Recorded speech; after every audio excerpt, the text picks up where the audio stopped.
क्या नाम है आपका? मैं एक भारतीय सेना का जवान हूँ और मैं आज आपको एक अपने आप को समाज सेविका बताने वाली, देश की भक्षक, जो समाज सेविका बताती है वो देश की भक्षक है, उसके बारे में आपको जानकारी मैं देना चाहता हूँ। क्या नाम है उनका? आगे मैं बताता हूँ इसके बारे में। क्योंकि इन्होंने क्या किया, बहुत ही बुरी तरह गिरकर, बहुत ही किसी भी हद तक गिरकर मुझे पूरी तरह फंसा रखा है, जो कि मैं आज बताना चाहता हूँ आपको। अपने कानपुर के जिलाधिकारी महोदय की असिस्टेंट और उनकी कमेटी के सदस्य बताने वाली खुद को श्रीमती सरला गुप्ता, जो कि हंसपुरम नवस्था की निवासी हैं। उनके पति का नाम रमन गुप्ता है। उन्होंने कि एक षड्यंत्र के तहत अपनी बेटी की शादी मेरे घर पे मुझसे दहेज रहित कोर्ट मैरिज की और मेरे भोले भाले परिवार को, 4 लोगों के परिवार खुशहाल को बर्बाद करके रख दिया बिल्कुल। और आए दिन उनका बस एक ही कहना, आए दिन कहना कि मुझे पेमेंट की मांग रखनी, ड्यूटी पर मुझे प्रताड़ित करना और लगातार गंदे गंदे आरोपों की धमकी देना। यहाँ तक कि उन्होंने शुरू में तो पेमेंट की मांग रखी, फिर नहीं देने पर इन्होंने अपनी बेटी को घर पे बिठा दिया और घर पे बिठाने के बाद उसको कमाई करवाने की धमकी दी।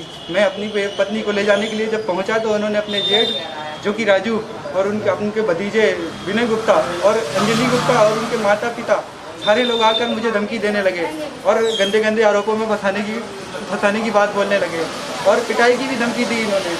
लास्ट में आज मैं आप लोगों से पूछना चाहता हूँ कि अगर देश के रक्षक के साथ में ऐसा हो रहा है तो आप लोग क्या चाहेंगे?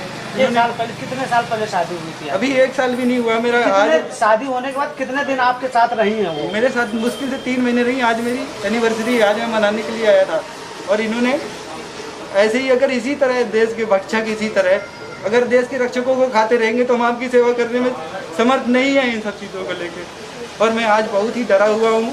इन्होंने बस अपने जिलाधिकारी महोदय का हवाला दिया, बोला जिलाधिकारी महोदय मेरे घर के और पुलिस प्रशासन कानपुर का मेरी जेब में है, ठीक है। और इन्होंने कहीं का भी किसी तरह नहीं छोड़ा हुआ है। क्या कोई दहेज आपने लिया था? दहेज देके शादी की थी? कुछ भी दहेज की बात नहीं थी, दहेज की बात कुछ भी नहीं थी। इन्होंने बस सामाजिक तौर पे शादी की, जो सामान नॉर्मली दिया जाता है वो हुआ, उसके बाद में दहेज की कोई बात नहीं। मैं खुद दहेज के खिलाफ हूँ। आप प्रताड़ित रह रहे थे, क्या आपने कोई कुछ अधिकारी से अभी तक कोई बात कही है?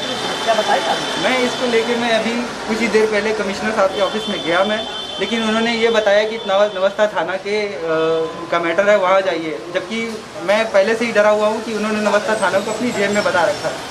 और आगे मैं यही चाहता हूँ, मैं सभी नारियों की इज्जत करता हूँ जो कि सत्य के खिलाफ लड़ रही हैं, लगातार लड़ रही है। मैं उनकी इज्जत करता हूँ, मेरा डिपार्ट इज्जत करता है। लेकिन इसी तरह आगे आए दिन कई व्यक्ति और जवान, सेना के जवान ऐसे शादी के व्यापारियों के चक्कर में फंस जाते हैं और पूरी तरह फंसते चले जाते हैं, चुप करा दिया जाता है उनको। आज मैं आवाज़ उठा रहा हूँ और मेरी विनती है आप सभी लोगों से हाथ छोड़कर कि बस इसको ऊपर तक ले जाइए, बस कैसे भी करके इसको फैलाइए। इन्होंने एक टेलर मुझे दे रखा है, मैं इनके घर में अपनी बीवी को लेने के लिए गया था। इन्होंने डायरेक्टली अपने जुगाड़ से पुलिस वालों को बुलाकर मुझे चौकी पहुंचा दिया। वहाँ में इन्होंने काफ़ी सारे लोगों को इकट्ठा किया, मेरे माँ बाप ढूंढते हुए पहुँचे तो उन्होंने सुपुर्द कर दिया और कुछ भी नहीं।